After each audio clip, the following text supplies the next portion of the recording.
Hey there, in this video, I'll guide you through changing your age on TikTok. So, let's dive right in. First, open up the app.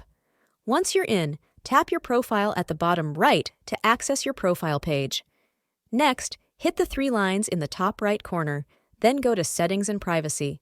To ensure this works, make sure you have an email associated with your account under Account User Information. Now, head back to the settings and scroll down to Report a Problem.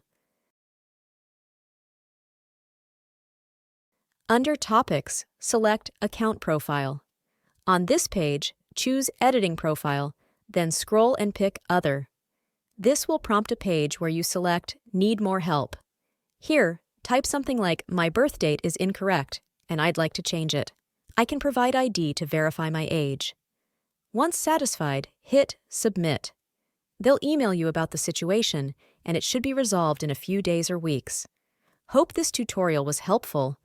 Don't forget to like, subscribe, and stay tuned for more content.